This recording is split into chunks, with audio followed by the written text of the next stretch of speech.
नमस्कार मेरे प्यारे साथियों, मैं राजेंद्र सर श्री जी कोचिंग क्लासेस के ऑनलाइन प्लेटफॉर्म पर आपका हार्दिक स्वागत करता हूं।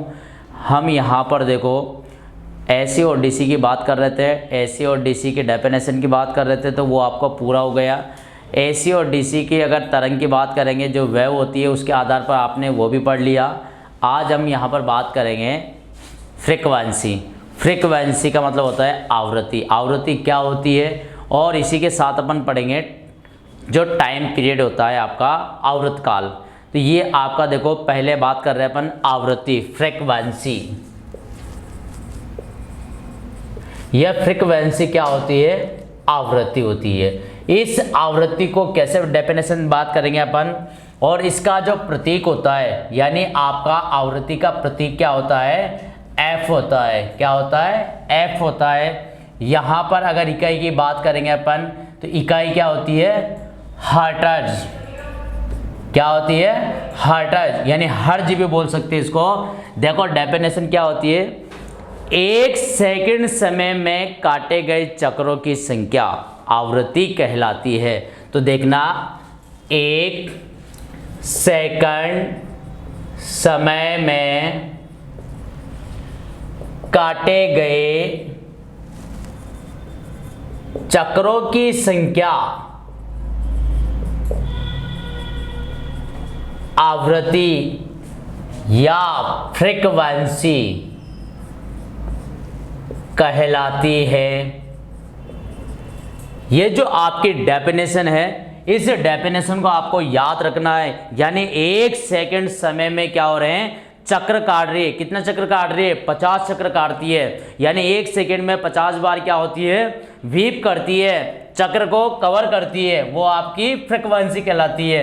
फ्रीक्वेंसी का जो प्रतीक होता है आपका एफ होता है। इकाई क्या होती है? यहाँ पर हर्ज होती है। देखो अपन सूत्र की बात कर रहे हैं, यहाँ पर देखो टाइम पीरियड होता है T बराबर 1/f होता है।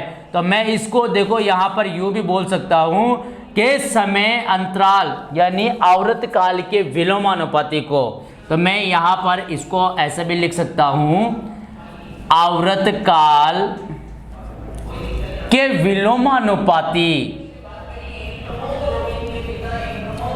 को आवृत्ति कहते हैं। ये डेफिनेशन भी आपको याद रखना है, क्योंकि कभी कभी डेफिनेशन के द्वारा भी आपका पूछा जाता है कि आवर्त काल के विलोमानुपाती क्या कहलाता है, तो आपको बताना है फ्रीक्वेंसी कहलाता है। तो यहाँ पर देखो f बराबर 1/t, ये आपकी आवृत्ति ज्ञात करने का जो सूत्र होता है। यहाँ पर t की बात करूंगा, देखो t विलोमानुपाती हो रहा है, तो t बराबर 1/f हो सकता है। यहाँ पर अगर मैं बात करूं तो देखो ये जो t है, इस t क्या होता है? सेकंड में नापते हैं। टाइम पीरियड का जो आप इकाई होती है वो क्या होती है? सेकंड होती है। तो यहाँ पर आप सेकंड इनवर्स भी बोल सकते हो।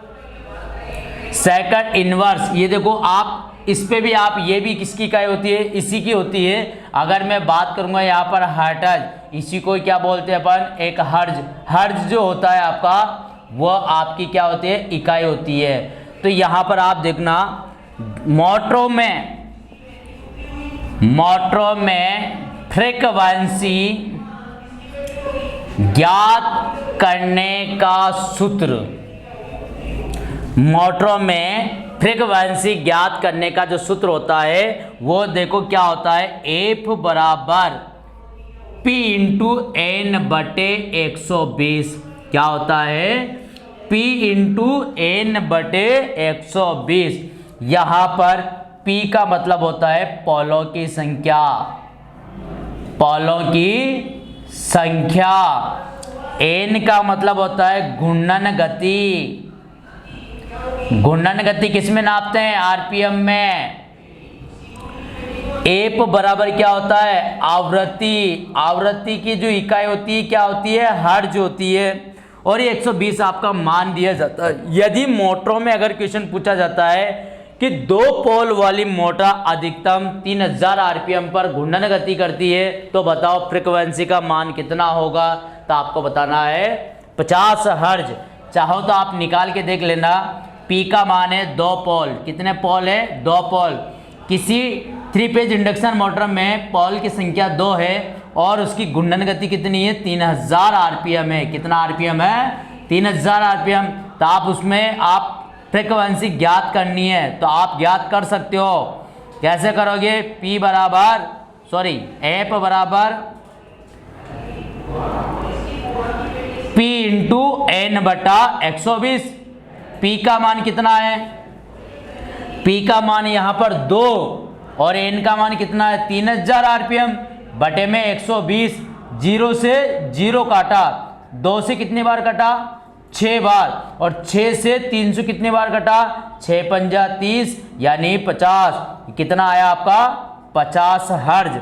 तो अगर आपकी बात कर रहे हैं मोटरों के अंदर, तो मोटर के अंदर फ्रीक्वेंसी ज्ञात करने का सूत्र P एफ बराबर P इंटू एन बटे 120 होता है। यहां पर आपको ये याद रखना है भारत की फ्रीक्वेंसी 50 हर्ज होती है। क्या होती है? 50 हर्ज होती है। अगर मैं एसी की फ्रीक्वेंसी की बात करूंगा, एसी की आवृत्ति, तो एसी की आवृत्ति भी कितनी होती है? 50 हर्ज होती है। यह क्यों? क्योंकि इसके अंदर मान और दिशा क्या हो रही है? परिवर्तित हो रहा है। और जबकि डीसी की बात करूंगा मैं, डीसी की फ्रीक्वेंसी, तो डीसी की आवृत्ति कितनी होती है? डीसी की आवृत्ति 0 हर्ज होता है। अगर डीसी का आवृत्त काल पूछूंगा, डीसी का आवृत्त काल, तो डीसी का आवृत्त काल कितना होता है? अनंत होता है। देखो कैसे होता है? T बराबर 1/f, यानी 1 में 0 का भाग दिया, कितना आया? अनंत, इन्फिनेट आया। तो ये आपका डीसी की फ्रीक्वेंसी कितनी हो गई? डीसी की फ्रीक्वेंसी आपकी 0 हर्ज होती है और उसका आवृत्त काल कितना होता है? अनंत होता है।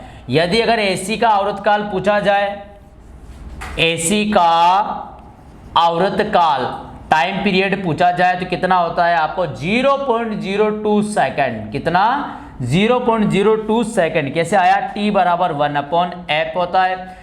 भारत की फ्रीक्वेंसी 50 हर्ट्ज होती है, तो 50 का भाग 1 में जाता है क्या? नहीं जाता है। तो भाग टोट की 0 लगाया तो उसका पॉइंट, फिर भी 50 का भाग 10 में जा रहा है क्या? नहीं जा रहा है। तो भाग टोट की 0, यानी 50 का भाग 100 में कितनी बार गया? 2 बार। कितना आया? 0.02 सेकेंड। तो ये आपकी जो फ्रीक्वेंसी है वो फ्रीक्वेंसी कितनी है? 50 हर्ज। और अगर टाइम पीरियड की बात करेंगे तो टाइम पीरियड कितना होता है? 0.02 सेकेंड। तो आप इसको नोट कर लेना, उतार लेना।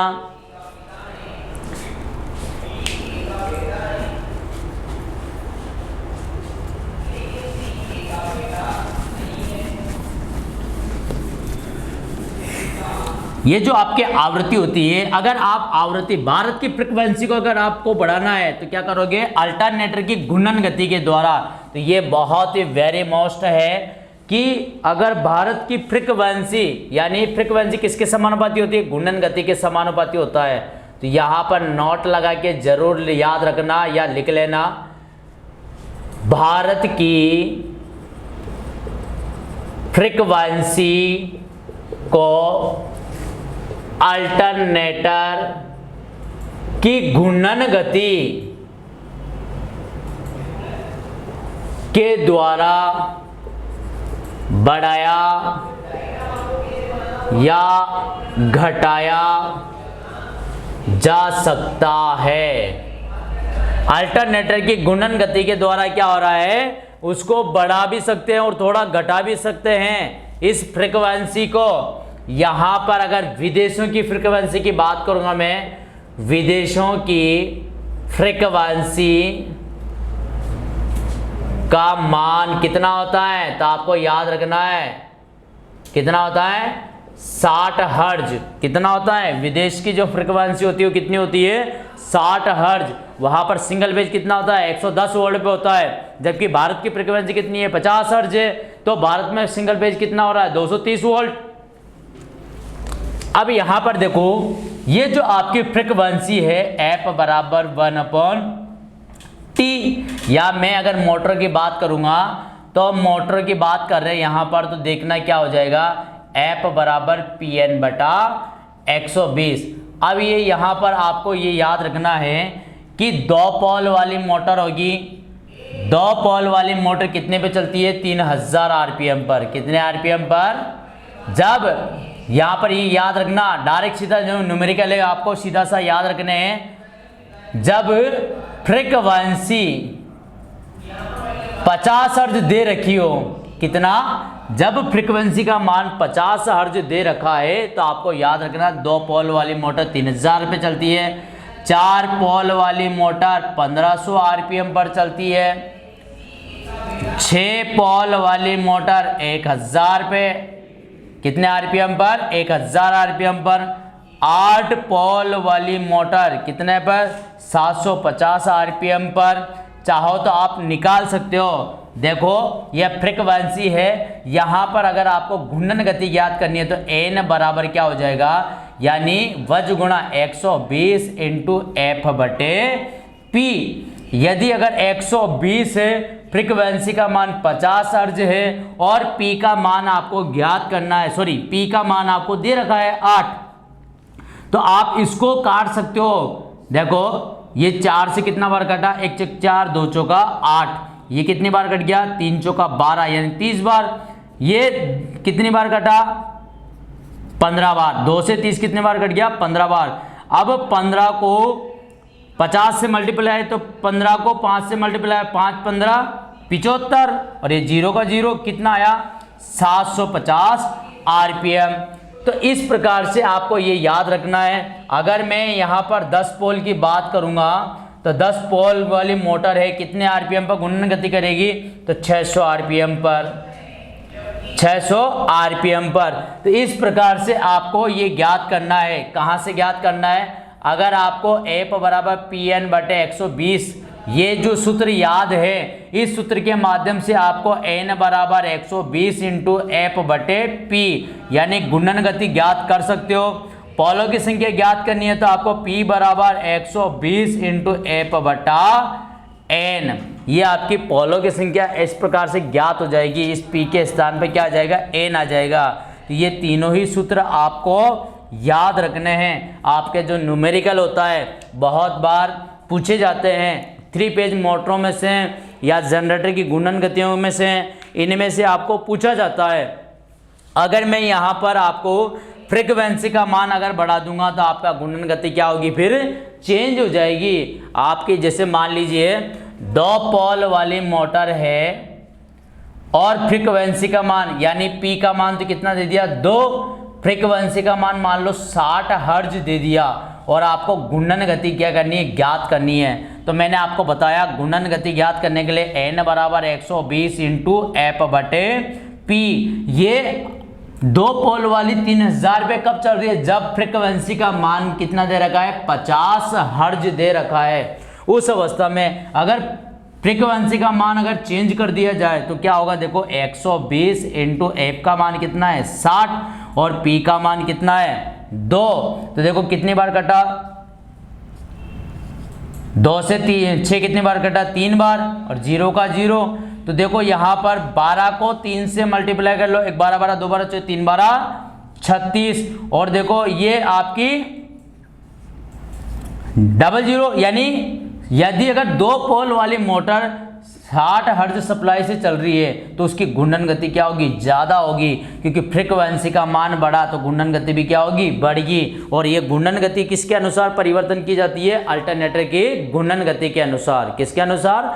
अल्टरनेटर की घूर्णन गति के अनुसार। तो मेरे प्यारे दोस्तों इसको जरूर आप नोट कर लेना, ये बहुत ही वेरी मोस्ट क्वेश्चन है। यहाँ से आपका 100% क्वेश्चन बनता है। ये आपको याद रखना है कि जब फ्रीक्वेंसी का मान 50 हर्ट्ज होता है तो आपको डायरेक्ट सीधा निकाल लेना, या फिर अगर याद नहीं होता है तो आप इस फॉर्मूले से भी आप निकाल सकते हो। लेकिन आपको उतारना है और इसको ज़्यादा से ज़्यादा अपन को पेपर के अंदर क्वेश्चन को करने होते हैं। तो जो न्यूमेरिकल होता है उसी से अपन आगे बढ़ते हैं और उसी से अपन को जॉब मिलती है। तो आज के लिए इतना ही काफ़ी। बहुत बहुत धन्यवाद। कल इसी पे अपन चर्चा करेंगे, फ्रीक्वेंसी के न्यूमेरिकल करेंगे और आपको टाइम पीरियड भी इसी में पढ़ाया जाएगा।